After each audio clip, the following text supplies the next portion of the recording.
Sahabat Lentera Kalbu, bisa dipahami bahwa kita semua merindukan kedamaian hati. Kedamaian yang tidak goyah meski apapun yang terjadi di sekitar kita. Dan di video ini, kita akan berjalan menuju ke sana. Suatu ketika, dalam keheningan malam, saat tersentak ringan dari tidur, Sang Maulana bijak berbisik melintasi waktu. Angin fajar membawa pesan untukmu. Jangan lanjutkan tidurmu. Tapi pesan apa gerangan? Mengapa harus didengar dalam keheningan? Saat orang kebanyakan masih terlelap? Karena ada sesuatu dalam diri setiap insan yang hanya bisa didengar saat orang-orang di sekitar berhenti berbicara. Ada kehadiran yang bersemayam di balik segala identitasmu. Namamu, pekerjaanmu, posisi atau jabatanmu, kebiasaanmu. Sebuah keberadaan yang menunggu dengan tenang, hening dan sabar tanpa batas. Menunggumu berpaling ke dalam. Bukan dirimu yang sibuk mengurus duniamu, tapi dirimu yang bertafakur, merindukan, mengingat asal-usul, diri yang telah hadir sebelum ingatan pertamamu, dan akan tetap ada setelah nafas terakhirmu. Ia tidak bisa ditemukan dalam keramaian, tapi menampakkan diri dalam kesendirian. Dalam beberapa menit ke depan, kita akan melakukan perjalanan bersama Maulana bijak menuju tanah suci jiwa. Ke dalam kesunyian tempat sejatinya kenyataan pertama kali menghela bernafas. Kita akan berbicara tentang kekuatan menyendiri. Bukan sebagai pelarian, tapi sebaliknya sebagai kepulangan. Kita akan merasakan apa artinya menghadapi kehampaan, mengenal diri, dan melepas ilusi bahwa kita pernah terpisah dari cinta. Inilah jalan spiritual yang ditempuh Maulana bijak. Sebuah perjalanan ke dalam. Kita takut menyendiri. Bukan karena kita tak suka keheningan, tapi karena dalam keheningan, topeng-topeng kepalsuan terbuka. Di hadapan orang lain, kita belajar bagaimana membentuk diri. Apa yang harus dikatakan untuk menyenangkan. Bagaimana bergerak untuk diterima. Tapi dalam kesendirian, tidak ada penonton, tidak ada naskah, hanya gemuruh nafasmu sendiri, irama perlahan pikiranmu yang terbuka. Dan di ruang sunyi itulah perjalanan sesungguhnya dimulai. Maulana bijak paham ini. Ia tidak meromantisasi kesepian, tapi menghormati kesendirian sebagai ruang suci, bukan lari dari hidup, tapi menyelami hidup. Ia pernah menulis, sebentar saja menyendiri di kamarmu akan lebih berharga daripada apapun yang pernah diberikan padamu. Kata-kata ini bukan puisi, melainkan fatwa, karena jiwa tidak terjaga dalam keramaian, melainkan dalam kesendirian. Saat dunia akhirnya berhenti berbicara, dan esensi diri mulai berbisik, dalam kesendirian, kau mulai memperhatikan hal-hal yang tak pernah kau lihat sebelumnya. Luka yang membisu di balik senyumanmu. Pikiran yang berputar-putar seperti burung liar dalam sangkar. Bagian dirimu yang tak pernah menemukan bahasa. Di sini, tak ada yang perlu kau buat terpukau. Tak ada yang perlu kau dustai. Tak ada yang perlu kau pertunjukkan. Dalam kesunyian ini, diri sejatimu mulai bergerak. Bukan diri yang dibentuk reaksi atau kenangan, tapi kehadiran abadi di balik segalanya. Awalnya, ini tak nyaman. Keheningan terasa membosankan. Ketenangan terasa tak tertahankan. Karena kita belum terbiasa menyaksikan diri sendiri tanpa gangguan. Kita terbiasa lari dari rasa sakit, dari kebenaran, dari ketidaktahuan dalam hati kita sendiri. Tapi jika kau bertahan, jika kau tetap duduk dalam bara api ini, sesuatu mulai melembut, pikiran yang kacau mulai tenang, baju besi mulai melonggar, cerita-cerita yang kau yakini tentang dirimu, apa yang kurang padamu, apa yang orang lain lakukan padamu, semuanya mulai melembut. Yang tersisa adalah sesuatu yang belaka suta, nyata, dan sepenuhnya manusiawi. Dan dalam kesederhanaan itu, kau tak lagi terpecah. Kau utuh. Tujuan kesendirian bukan untuk mengisolasimu dari hidup, tapi menyambungkanmu kembali dengannya. Bagaimana kau bisa benar-benar bertemu orang lain jika kau belum pernah bertemu dengan dirimu sendiri? Bagaimana kau bisa mencintai diri dengan jujur jika kau belum berhadapan dengan cermin hati untuk menatap bagian dirimu yang lama kau ingkari? Dalam kesendirian, kau mulai menyatu, mulai memaafkan, mulai mengingat bahwa luka yang selama ini kau rasakan bukanlah lukamu. Masa lalu yang kau ingat bukanlah masa lalumu. Segala kegagalan yang selama ini menyiksa hati ternyata bukan kegagalanmu. Kau adalah yang menyaksikan semua itu, kesadaran abadi yang sudah ada sebelum rasa sakit ada. Dan akan tetap ada setelah penyembuhan. Kesadaran ini halus. Ia tak mengumumkan diri. Ia menunggu penyerahanmu, kepasrahanmu. Dan saat kau akhirnya berhenti melawan momen yang sedang dihadapkan padamu saat ini. Saat kau tak lagi menolak keberadaanmu sendiri. Ia bangkit, sunyi, luas. Seperti matahari terbit di atas lautan tua. Setiap sufi pernah mengembara ke gurun, ke hutan, ke gua. Bukan untuk lari dari dunia, tapi untuk mengupas ilusinya. Bukan untuk menjadi suci, tapi untuk menjadi nyata. Kesendirian bukan ketiadaan, tapi justru keberlimpahan akan wawasan, kejernihan, kemanunggalan, tempat di mana Tuhan berbicara, bukan dalam guruh, tapi dalam keheningan. Saat kau menyadari bahwa kebijaksanaan terdalammu selalu ada dalam dirimu, terkubur di bawah kebisingan yang dulu kau kira sebagai hidup. Dalam kesunyian suci ini, kau mulai mendengar jiwamu, bukan sebagai suara, tapi sebagai pengetahuan, kehadiran yang tak perlu menjelaskan diri. Ia ada, dan untuk pertama kalinya, kau merasa bahwa ada sudah cukup. Kau tak perlu berbuat, tak perlu membuktikan. Kau diizinkan untuk sekadar ada. Dan keberadaan itu adalah kesucian. Tapi kesendirian tak selalu lembut. Saat kau menyelam lebih dalam, kau akan bertemu bayangan-bayangan, kenangan yang kau kubur, emosi yang kau kibaskan, keinginan yang kau tolak. Disinilah banyak penempuh jalan berbalik. Mereka berkata, "Aku terlalu hancur, aku tak sanggup, aku tak ingin merasakan ini." Tapi ini adalah rasa sakit yang wajar dalam perjalanan pulang kepada Sang Esa. Proses penyembuhan tak selalu berupa cahaya. Terkadang, ia adalah kegelapan yang dalam dan perlu penghakiman, pembongkaran segala kepalsuan, agar yang nyata bisa bangkit. Dan jika kau bisa bertahan dalam proses pembongkaran ini, jika kau bisa menahan dorongan untuk lari saat duniamu berguncang bak gempa bumi, maka kau akan menemukan sesuatu yang luar biasa di balik puing-puing.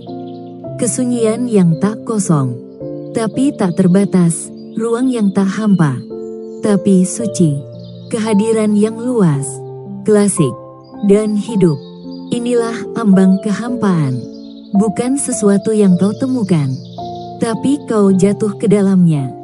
Di sini, bahasa tak berguna. Di sini, kecerdasan tak bermanfaat.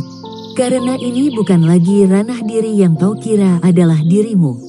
Inilah awal pembongkaran besar saat kau berhenti mencari jawaban, dan mulai larut dalam jawaban itu sendiri. Kesendirian mempersiapkanmu untuk ini. Ia membersihkan kebisingan, mengupas topeng, membawamu ke tepi keberadaanmu sendiri.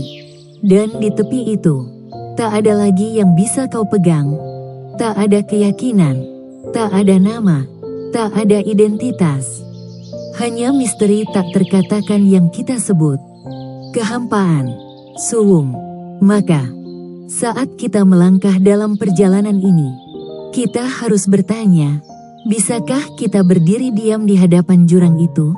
Bisakah kita melepas kebutuhan untuk mendefinisikan, mengontrol, memahami? Bisakah kita percaya bahwa dalam kesunyian, sesuatu yang lebih besar, sangat besar, menanti? Sekarang, kita mengambil langkah berikutnya. Sekarang, kita menghadapi kehampaan. Ada momen dalam jalan pencari yang tak bisa diajarkan. Hanya bisa dimasuki, dipraktekkan sendiri. Ia tak diterangi wawasan, tak dilembutkan cinta. Ia luas, dingin, dan sunyi. Ia datang bukan sebagai hadiah atas usahamu, tapi sebagai kelanjutan alami, seperti malam yang mengikuti senja.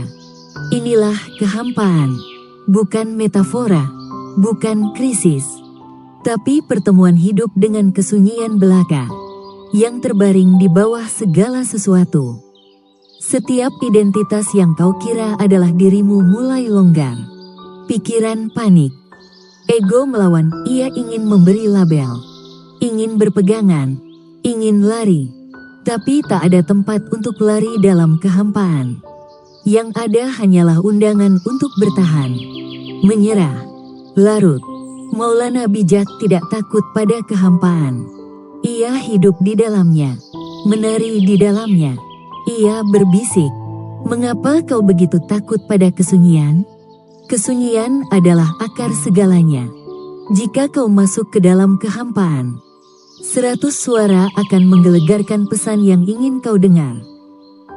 Dan ia benar, tapi pesan-pesan itu tak segera datang. Pertama, ada gemetar, disorientasi, hilangnya semua jangkar. Kau mulai menyadari betapa hidupmu dibangun dari kebisingan. Bukan hanya kebisingan luar, tapi juga kebisingan dalam. Cerita, ketakutan, ambisi, identitas, semuanya mulai memudar di sini. Kau bukan lagi anak yang mencari penerimaan, pekerja yang mengejar kesuksesan, kekasih yang mencari penyempurnaan. Kau hanyalah kehadiran, tapi untuk menjadi kehadiran itu, segalanya harus mati. Kehampaan bukan tempat hukuman, tapi rahim, ruang suci, tempat segala sesuatu dilepas dan dibentuk kembali. Ia tak menawarkan kenyamanan, tak memberi penghiburan. Ia menuntut penyerahan total, bukan sebagai ujian, tapi sebagai jalan. Kau tak bisa membawa namamu melalui kehampaan. Kau tak bisa membawa keyakinanmu, pialamu, lukamu. Kau harus berjalan telanjang ke dalam kegelapan itu, terlepas dari masa lalu, masa depan, segala identitas. Dan yang kau temukan di sana bukan ketiadaan, tapi esensi. Bukan kekosongan, tapi keutuhan. Kehampaan bukan akhir dirimu, melainkan akhir dari apa yang bukan dirimu. Ada kesunyian yang menyembuhkan bukan dengan berbicara, tapi dengan memeluk. Ia memeluk semua kontradiksimu, memeluk rasa malumu dan kecantikanmu, kekuatanmu dan kesedihanmu, kerinduanmu dan ketakutanmu. Ia tak menghakimi, ia hanya menyerap, memantulkan kembali, bukan gambarmu, tapi keberadaanmu. Dan untuk pertama kalinya, kau mulai merasakan apa yang selalu ada di sana. Kesadaran yang tak tergoyahkan, tak berubah, tak tersentuh waktu atau cerita. Kesadaran ini bukan milikmu. Ia bukan milik siapapun. Ia adalah dirimu. Dan begitu kau menyentuh kesunyian itu, begitu kau dipeluknya, kau tahu sesuatu yang tak bisa dilupakan. Bahwa segala yang kau cari tak pernah ada di luar dirimu. Ia terkubur di bawah kebisingan yang selama ini kau pegang erat dalam ketakutan. Tapi kehampaan bukan tempat untuk tinggal selamanya. Ia adalah persimpangan, pintu, gerbang suci yang harus dilalui setiap pencari. Dan yang ada di seberangnya bukan lebih banyak kesunyian, tapi kehadiran hidup yang nyata. Bukan hidup yang dipenuhi paksaan dan peran, tapi hidup yang mengalir melalui segala sesuatu dengan kejernihan dan anugerah. Kehampaan membersihkan ladang, menghancurkan cangkang lama, dan dari kehancuran itu, sesuatu yang baru mulai bergerak. Bukan sebagai ide, tapi sebagai pengalaman hidup, kau terbangun. Kau membuka mata bukan keluar, tapi ke dalam. Dan yang kau lihat bukan bentuk atau rupa, tapi sekarang, kau melihat kehadiran. Tapi sebelum kita berbicara tentang kehadiran, kita harus menghormati tempat kita berdiri sekarang. Kita harus berterima kasih atas pembongkaran ini, atas kesunyian menakutkan, yang melepaskan kita dari diri-diri palsu. Tampaknya, kita tak akan pernah mengingat siapa kita sebenarnya. Kehampaan tidak menghancurkan, ia mengungkap. Dan yang diungkapkannya adalah misteri di luar pikiran, di luar bahasa. Kau tak bisa mengatakannya, kau hanya bisa menjadi itu. Dan saat kau menjadi itu, saat kau muncul dari kegelapan suci itu, tanpa nama, tanpa peta, kau tidak kembali sebagai dirimu yang dulu. Kau kembali sebagai kesadaran itu sendiri. Maka, bernafaslah. Biarkan yang lama mati, biarkan yang palsu terkubur. Rasakan berat kesunyian bukan sebagai beban, tapi sebagai berkah. Biarkan ketenangan memenuhimu bukan untuk mematikan, tapi untuk membuka ruang tempat kebenaran berikutnya bisa bangkit. Dan saat ia bangkit, kau tak perlu memahaminya, kau akan merasakannya dalam nafasmu. Dalam detak jantungmu, dalam kakimu yang menapak tanah, kau akan merasa bahwa sesuatu telah bergeser. Bukan karena sesuatu ditambahkan, tapi karena sesuatu yang palsu telah runtuh. Dan sekarang, dari kesunyian ini, dari kehampaan suci ini, kita mengambil langkah berikutnya. Bukan kembali ke dunia gangguan, tapi melangkah maju ke dalam cahaya kehadiran, ke dalam keajaiban sunyi menjadi sepenuhnya ada. Saat kehampaan telah mengosongkanmu, saat ilusi telah terkelupas, yang tersisa bukanlah kekosongan, tapi kesunyian yang dipenuhi kehadiran. Bukan kehadiran dewa di atasmu, atau kebenaran di luar dirimu, tapi kehadiran yang muncul dari dalam, lembut, tak tergoyahkan. Hidup, kau tidak memasuki kehadiran ini dengan sorak-sorai atau wahyu. Kau hanya menjadi sadar bahwa ia selalu ada di sini, menunggu. Dan dalam momen kesadaran itu, sesuatu bergeser jauh di dalam. Dunia tidak berubah, tapi caramu melihatnya berubah. Nafasmu melambat, bukan karena seseorang menyuruhmu bermeditasi, tapi karena tubuhmu akhirnya ingat bahwa ia aman. Matamu mulai memperhatikan cahaya yang menyentuh hal-hal biasa. Sehelai daun, sebuah tangan, secangkir air. Waktu tak lagi terasa seperti sesuatu yang harus kau kejar. Kau ada di sini, dan di sini sudah cukup. Inilah awal perjalanan batin, bukan pendakian dramatis menuju pencerahan, tapi gerakan halus dan sunyi menuju keintiman total dengan hidup. Maulana bijak menggambarkannya dengan kesederhanaan yang menghancurkan. Dan kau, kapan kau akan memulai perjalanan panjang ke dalam dirimu? Kata-kata ini bukan tantangan, tapi undangan. Perjalanan ini bukan tentang pergi ke suatu tempat baru, tapi tentang kembali ke tempatmu selalu berada dengan mata baru. Dan yang mulai kau lihat bukanlah sesuatu yang mistis atau aneh, tapi sesuatu yang sangat manusiawi. Kau mulai menyadari betapa sering kau mengkhianati kebenaranmu sendiri dalam sehari. Betapa sering kau meninggalkan momen sekarang untuk mengunjungi masa lalu atau mengontrol masa depan. Kau mulai melihat betapa cepat ketakutan muncul, betapa mudah sukacita terlewatkan, betapa dalam kerinduanmu untuk dilihat bahkan oleh dirimu sendiri. Tapi kehadiran bukan hanya tentang memperhatikan apa yang ada di sekitarmu. Ia tentang menjadi sadar pada yang menyadari. Ia tentang memalingkan pandangan ke dalam, bukan untuk berpikir lebih banyak, tapi untuk melihat lebih jelas. Untuk mengenali bahwa di bawah setiap pikiran, setiap perasaan, setiap peran yang kau mainkan, ada sesuatu yang tak bergerak, sesuatu yang tak berubah. Sesuatu ini bukanlah sesuatu sama sekali. Ia adalah pengamat sunyi. Aku ada yang tak terkatakan. Ruang di mana segala sesuatu muncul dan lenyap. Dan begitu kau menyadari ruang itu, seluruh hidupmu menjadi meditasi. Mencuci piring menjadi tindakan suci. Berbicara menjadi ekspresi kehadiran. Kesunyian menjadi teman. Maulana bijak menari di tepi kesadaran ini bukan sebagai konsep, tapi sebagai realitas yang dijalani. Putarannya bukan pertunjukan, tapi penyerahan, pelarutan diri ke dalam sekarang. Ia tidak berusaha lari dari dunia. Ia berputar lebih dalam ke dalamnya, sampai batas antara dalam dan luar, diri dan lain, meleleh seperti kabut di cahaya matahari. Dan itulah yang dilakukan kehadiran. Ia melarutkan batas-batas yang dibayangkan. Kau tak lagi melihat dirimu terpisah dari apa yang kau amati. Kau tidak di dalam dunia. Kau adalah dunia.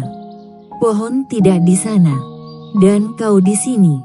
Yang ada hanyalah pengalaman yang terbentang, dan dalam bentangan itu ada ekstasi sunyi.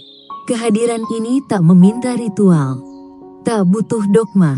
Ia hanya meminta satu hal: perhatianmu. Bukan perhatian sempit untuk mengontrol atau menganalisis, tapi perhatian lembut seperti cinta.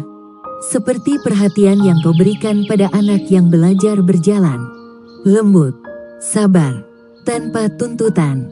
Dan saat kau memberi hidupmu perhatian seperti itu, ia mulai berbicara. Bukan dalam kata-kata, tapi dalam perasaan, dalam tanda-tanda, dalam gerakan halus intuisi. Alam semesta tak lagi seperti mesin, tapi seperti cermin, memantulkan bukan keinginanmu, tapi esensimu. Dan kau mulai berjalan bukan dengan rencana, tapi dengan kehadiran. Kau mulai hidup sebagai respons, bukan reaksi. Tapi perjalanan ini tak tanpa tantangan. Kehadiran mengungkap segalanya, terutama bagian dirimu yang kau sembunyikan. Perjalanan batin tidak selalu jalan cahaya. Ia akan membawamu melalui kesedihan, kemarahan, kecemburuan, kehampaan. Tapi kehadiran memeluk semuanya. Ia tidak menolak, tidak memperbaiki. Ia hanya melihat, dan dalam dilihat, rasa sakit mulai berubah, bukan melalui paksaan, tapi melalui pengakuan. Kau mulai menyadari bahwa emosimu bukan rintangan, tapi utusan. Bahwa ketidaknyamananmu bukan tanda kegagalan, tapi undangan untuk kembali. Setiap pemicu menjadi pintu, setiap luka menjadi jendela, dan disinilah perjalanan sesungguhnya terjadi. Bukan dalam momen kedamaian, tapi dalam momen perlawanan. Bisakah kau tetap hadir saat kau marah? Saat kau takut? Saat kau kesepian? Bisakah kau duduk dengan nyeri di dadamu tanpa mencari gangguan? Bisakah kau mendengar pikiranmu tanpa mempercayai setiap satu pun? Inilah api kehadiran, dan ia memurnikanmu perlahan. Penuh cinta, kau terbakar. Bukan menjadi abu, tapi menjadi kebenaran, kejernihan, keaslian. Sampai yang tersisa bukan lagi gambaran tentang siapa kau kira dirimu, tapi kebenaran hidup tentang siapa dirimu sebenarnya. Dan di sini, kau mulai memperhatikan sesuatu yang lebih dalam lagi.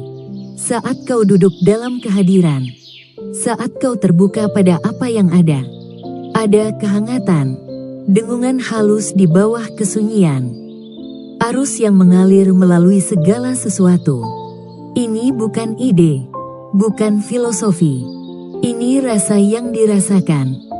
Kehadiran di dalam kehadiran. Dan ia terasa seperti cinta. Bukan cinta romantis yang datang dan pergi. Bukan cinta bersyarat yang menuntut atau menahan. Tapi cinta yang sekadar ada. Maulana bijak menyebutnya sang kekasih. Dan ia melihatnya dalam segala hal. Cahaya matahari melalui daun. Duka dalam suara seorang ibu. Air mata kerinduan yang jatuh diam-diam di malam hari. Sang kekasih tidak terpisah dari hidup. Ia adalah hidup itu sendiri, tanpa selubung. Cinta ini bukan sesuatu yang kau raih. Ia adalah apa yang kau temukan. Ia tidak datang dengan guntur atau cahaya. Ia datang saat sang pencari larut. Dan hanya kehadiran yang tersisa. Ia ditemukan bukan dalam genggaman, tapi dalam penyerahan. Dan kau akan mengenalinya bukan karena ia menyebutkan namanya, tapi karena ia terasa seperti rumah, kepulangan, pengingatan, ya tanpa kata yang lembut. Maka, perjalanan batin yang dimulai dalam kesendirian, yang melewati api kehampaan, yang membuka pintu kehadiran, kini mulai mekar menjadi cinta, bukan konsep, bukan tujuan, tapi kesadaran sunyi bahwa kau tak pernah sendirian. Bahwa di balik kesunyian, di bawah kehadiran, dalam nafas, sesuatu selalu menunggu, mengawasi, memeluk, mencintai. Inilah sang kekasih. Dan sekarang, kita berpaling padanya. Sekarang, kita membuka pintu terakhir. Sekarang, kita mulai mengingat cinta ilahi. Cinta, denyut kuno yang sunyi di bawah segala sesuatu. Ia tak bersuara, tapi berbicara dalam setiap bahasa. Ia tak berwajah, tapi menatap dari setiap pasang mata. Ia tak terikat bentuk, tapi hidup dalam setiap bentuk. Inilah cinta yang Maulana bijak dedikasikan hidupnya. Cinta yang ia sebut sang kekasih. Bukan seseorang, bukan emosi, tapi kehadiran ilahi yang bersemayam dalam segala sesuatu. Dan hanya menyingkapkan diri pada mereka yang bersedia melepaskan setiap lapisan yang bukan cinta. Sang kekasih tidak ditemukan melalui pencarian. Semakin kau mengejar, semakin ia menjauh. Tapi saat kau berhenti, saat kau masuk ke dalam keheningan dan menjadi sepenuhnya hadir, kau menyadari bahwa ia selalu bersamamu, mengawasi, menunggu, mencintaimu bahkan saat kau tak bisa mencintai dirimu sendiri. Ini bukan cinta keinginan, bukan cinta yang mengambil. Ini adalah cinta yang melihat, cinta yang menerima. Cinta yang membakar segala kepalsuan bukan karena kejam, tapi agar yang nyata akhirnya bisa bernafas.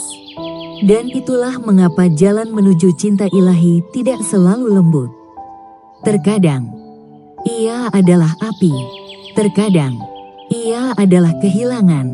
Terkadang, ia adalah pecahnya segala yang kau pikir kau butuhkan untuk merasa aman. Karena cinta, cinta sejati hanya menginginkan satu hal, kebenaranmu. Dan kebenaranmu tidak bisa dicapai melalui kenyamanan. Ia harus digali, ditemukan, diungkap.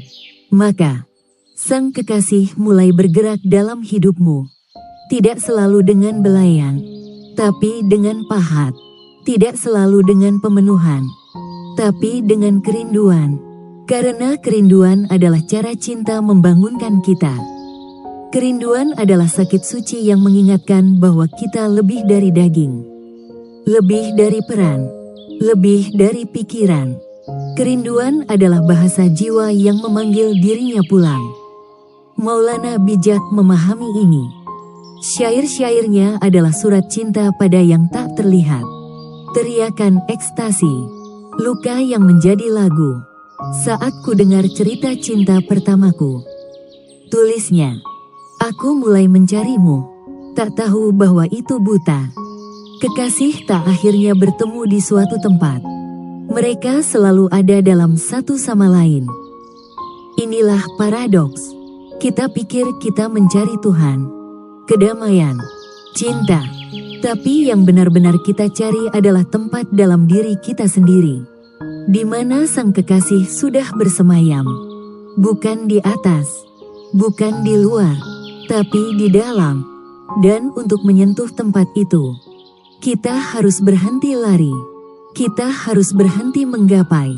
Kita harus berbalik ke dalam, bukan dengan paksaan, tapi dengan hormat. Ia dimulai di hati, bukan hati fisik, tapi pusat energi keberadaanmu. Tempat di mana duka dan syukur terjalin. Tempat di mana kau menyimpan setiap luka, setiap harapan. Untuk menemukan sang kekasih, kau harus memasuki kuil ini. Dengan kaki telanjang dan tangan terbuka, kau harus membungkuk di hadapan kerapuhanmu sendiri. Kau harus memaafkan dirimu, bukan sebagai tindakan moral, tapi kebutuhan spiritual. Karena setiap tembok yang kau bangun di sekeliling hatimu untuk melindungi diri, juga telah menutup cinta. Dan sang kekasih tidak mendorong. Ia menunggu. Ia menunggu kau membuka. Ia menunggu kau melembut. Ia menunggu kau menangis, jika itu yang diperlukan. Karena hanya dalam pecah, kita menjadi utuh. Kau mungkin tak merasakannya sekaligus. Ia mungkin datang sebagai kerlip, momen damai tanpa sebab, ketenangan tiba-tiba di tengah kekacauan. Air mata yang tak kau duga, nafas yang terasa lebih dalam dari tubuh. Dan dalam momen itu, kau akan tahu, cinta ada di sini. Bukan di luar, bukan dalam kata atau gestur, tapi sebagai kehadiran, sebagai kebenaran, sebagai sesuatu yang begitu intim sehingga tak bisa dinamai. Hanya dirasakan, hanya diserahkan. Dan semakin kau menyerah, semakin ia tumbuh. Bukan sebagai pengalaman, tapi sebagai keadaan. Kau mulai bergerak di dunia dengan cara berbeda. Bukan menggenggam, bukan membela, tapi memancarkan. Bukan membutuhkan orang lain untuk melengkapi. Karena kau telah mengingat keutuhanmu. Bukan mencari dicintai. Karena kau telah menjadi cinta itu sendiri. Dan dalam menjadi ini, hidup berubah. Bukan karena dunia berubah, tapi karena kau tak lagi melawannya. Kau tak lagi membaginya. Kau tak lagi menuntutnya memberimu apa yang sudah kau bawa dalam diri. Kau menjadi wadah bagi sang kekasih. Cermin di mana orang lain bisa melihat cahaya mereka sendiri terpantul. Ini bukan teori. Ini adalah kebenaran hidup dari jiwamu. Dan sekali ia terjaga, ia tak akan membiarkanmu lupa. Bahkan saat kau tertidur lagi. Bahkan saat kau ragu. Bahkan saat kau merasa hilang. Sang kekasih akan memanggilmu kembali. Melalui mimpi. Melalui rasa sakit. Melalui keindahan. Melalui kesunyian. Dan setiap kali, ia akan menanyakan pertanyaan yang sama. Maukah kau mencintai lagi? Maukah kau membuka? Dan jika kau berkata ya, sesuatu yang ajaib terjadi. Hidup mulai menari denganmu, bukan hanya bagian-bagian yang menyenangkan, tapi semuanya. Kesedihan menjadi suci, kemarahan menjadi energi, kesepian menjadi keintiman. Kau mulai melihat sang kekasih dalam segala hal. Dalam angin yang menyentuh wajahmu. Dalam senyum orang asing. Dalam luka yang tak mau pergi. Kau menyadari bahwa tak ada yang pernah terpisah. Bahwa penderitaanmu pun adalah bentuk cinta. Cinta yang mengenakan topeng rasa sakit untuk membawamu pulang pada dirimu sendiri. Maulana bijak melihat wajah sang kekasih dalam segala hal. Karena ia telah menjadi ketiadaan. Ia telah mengosongkan dirinya sepenuhnya. sehingga hanya cinta yang tersisa. Inilah undangannya, bukan untuk menjadi seseorang yang lebih besar, tapi untuk menjadi tak seorang pun, untuk menjadi begitu hadir, begitu menyerah, sehingga kau menjadi transparan bagi cahaya. Kau tak lagi perlu membuktikan, membela, membandingkan. Kau ada sebagai persembahan, dan persembahan itu adalah cinta. Tapi bahkan sekarang, dalam kedalaman pengingatan ilahi, perjalanan belum selesai. Karena cinta, sekali terjaga, tidak diam. Ia meluas, ia mengalir keluar. Ia ingin dibagi, diungkapkan, diwujudkan. Cinta ilahi tidak puas bersembunyi di ruang meditasi atau teks suci. Ia ingin hidup dalam kata-katamu, dalam tanganmu, dalam tatapanmu. Ia ingin diberikan pada dunia bukan melalui gerakan besar, tapi melalui kehadiran, melalui kesabaran, melalui mendengarkan, melalui muncul lagi dan lagi dengan hati terbuka. Bahkan saat itu menyakitkan, dan kita tiba di sini, bukan di akhir, tapi di awal. Awal dari hidup dalam cinta. Awal dari berjalan di dunia sebagai nyala yang tidak membakar, tapi menghangatkan. Sebagai kesunyian yang tidak mengisolasi, tapi menyembuhkan. Sebagai kehadiran yang berkata pada setiap orang yang kau temui, kau tidak sendirian, kau tidak rusak, kau adalah cinta. Dan dari sini, satu-satunya langkah yang tersisa adalah integrasi. Membawa cinta ini kembali ke dunia. Membiarkan perjalanan ke dalam menjadi hidup yang dijalani keluar. Mengambil kehadiran yang kau temukan dan menjadikannya caramu berada. Dan kita menutup lingkaran ini. Tapi bukan dengan akhir. Dengan kepulangan. Dengan pengingatan. Dengan dedikasi sunyi untuk hidup bukan dari pikiran, tapi dari hati. Sekarang kita melangkah maju, ke dalam refleksi, ke dalam keheningan, ke dalam misteri nafas terakhir. Sekarang kita kembali, bukan ke tempat kita mulai, tapi ke tempat kita selalu berada. Hanya sekarang, dengan mata terbuka, kau telah berjalan melalui kesendirian, berdiri diam di hadapan kehampaan, terjaga pada kekuatan kehadiran, dan mengingat cinta yang tak bisa dinamai. Tapi ini bukan pelajaran, ini pengingatan, pengupasan lambat atas apa yang bukan dirimu. Sampai apa yang kau ada bisa bersinar lagi. Tak ada lagi yang perlu dicari. Tak ada ajaran untuk digenggam. Tak ada ritual untuk dilakukan. Hanya nafas ini, hanya momen ini. Hanya pengetahuan sunyi bahwa segala yang suci sudah ada di sini. Inilah kebenaran yang Maulana bijak bawa dalam setiap syairnya. Bahwa pencari tidak terpisah dari yang dicari. Bahwa kerinduan itu sendiri adalah tanda bahwa sang kekasih dekat. Dan bahwa di balik pertentangan baik buruk, benar salah, ada sebuah lapangan, lapangan keheningan, persatuan, kebenaran. Dan dalam kata-katanya, aku akan menemuimu di sana. Tapi apa artinya membawa kebenaran ini ke dunia? Ia berarti hidup perlahan, mendengar lebih banyak daripada berbicara. Memberi ruang untuk kemanusiaanmu dan kemanusiaan orang lain. Menemui hidup bukan dengan penghakiman tapi dengan kehadiran.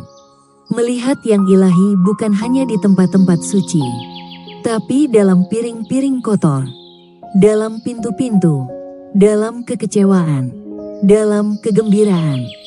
Ia berarti menjadi pusat sunyi dalam badai. Membiarkan yang suci berbicara. Bukan melalui khotbah, tapi melalui caramu berjalan. Caramu melihat, caramu mencintai. Maka, saat perjalanan ini mendekati penutup, biarlah ini bukan akhir, tapi awal. Janji lembut untuk berjalan sebagai seseorang yang ingat. Untuk memberi dirimu momen-momen setiap hari untuk kembali pada kesunyian. Untuk membiarkan ajaran Maulana bijak tidak tinggal dalam puisi, tapi berakar dalam kehadiranmu. Biarkan kesendirianmu menjadi kekuatan. Biarkan keheninganmu menjadi wawasan. Biarkan hatimu menjadi pintu. Dan jika kau pernah lupa, kembalilah ke sini. Bukan ke video ini, tapi pada dirimu sendiri. Pada yang selalu mendengarkan. Pada kehadiran yang tak pernah pergi. Kau bukan dalam perjalanan. Kau adalah perjalanan itu sendiri. Kau tidak mencari cinta. Kau adalah cinta yang sedang mengingat dirinya sendiri. Terima kasih telah berjalan bersamaku. Dan sekarang, semoga kau berjalan dengan dirimu sendiri, dengan anugerah, dengan kebenaran, dengan sang kekasih dalam nafasmu. Baiklah, saudaraku seperjalanan jiwa, selamat menempuh jalan tenteram. Sekiranya ada pertanyaan atau sekedar komentar, jangan ragu tulis di kolom komentar.